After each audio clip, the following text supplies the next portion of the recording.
All right, we're going to end today's town hall trying to help you make sense of some of the biggest battles that are happening in Washington, D.C. right now that really impact everybody watching. President Biden and Democrats, of course, passed the American Rescue Plan, almost $2 trillion. You can see the amounts there. That was the COVID relief that Republicans said spent too much money on non-pandemic items. Well, it's passed, that's done, and now the focus turns to these other things, the American Jobs Plan and the American Families Plan. Now, you've asked a lot of questions about those proposals, and we want to try to get some answers with the ultimate D.C. insider. I talked a short time ago with Chuck Todd, moderator of Meet the Press, right here on NBC. Chuck, thanks for coming on. So on our town hall newscast, we try to focus on answering questions from our viewers, and a lot of people have really specific questions about the American Jobs Plan and the American Families Plan. Bigger picture, folks wondering really how the process is going to work moving forward. Right now, these are just White House proposals. How are these battles going to play out in the coming months? Well, look, you've heard the metaphor about how Congress makes legislation. It's kind of like sausage you don't necessarily want to watch. It's kind of messy. And while the first one, one of the things I've been trying to emphasize, the first 100 days here have been sort of in front of us. We have watched the big proposals happen in front of our face because they were kind of emergency-like, whether it's vaccines, the COVID relief, things like that.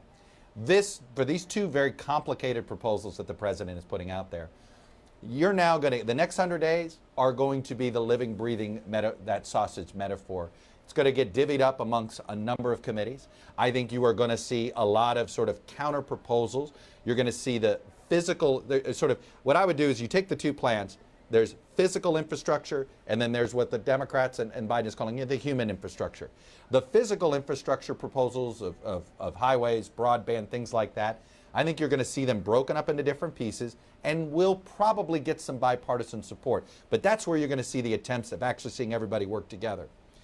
The stuff including the idea of universal pre-K, universal community college, those proposals, that I think is going to be certainly harder to get Republican support for. That's going to be, I think, later in the process, maybe later in the summer, and when the Democrats possibly talk about reconciliation or, quote, going it alone, I think that's the most likely way those plans get designed. But look, I think there's going to be big arguments about how to pay for it and whether to pay for it. So they got to resolve a couple of those larger issues here. Are they comfortable with a smaller tax increase and deficit spending, or is there going to be further debate on that? That's the unknown to me, is how bogged down does everybody get in how to pay for these plans if they choose to pay for them at all. Yeah, finally, Chuck, we spoke last month about the governor here in New York, Andrew Cuomo, of course, facing multiple investigations right now. You told us that you think it's a matter of time when he goes, not if he is going to go. Has anything changed in that calculus as you follow the politics surrounding Andrew Cuomo's future? Well, nothing yet, and I think that this is still, his future is in the hands of the Attorney General, and I think when Tish James ends up with her full report, I think we will. My guess is, Michael, you and I will have another conversation about his future. But he is still a Democrat living on an island of his own, and he's still not going to have party support here. So the point is that do I believe he stays in office to the end of his term? I think it depends on what kind of stomach the legislature has for an impeachment process. But again, that's in the hands of Tish James. Assuming they don't have the stomach for that, then he probably will ride this out. But I gotta think he doesn't run for re-election. That to me would be the most shocking development of all.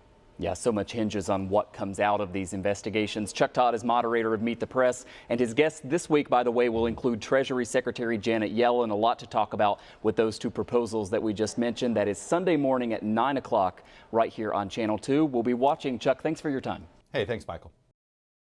And thank you, everybody, for watching. We like to end with our text line number in case you have a question or comment. 849-2200 is the way to get in touch.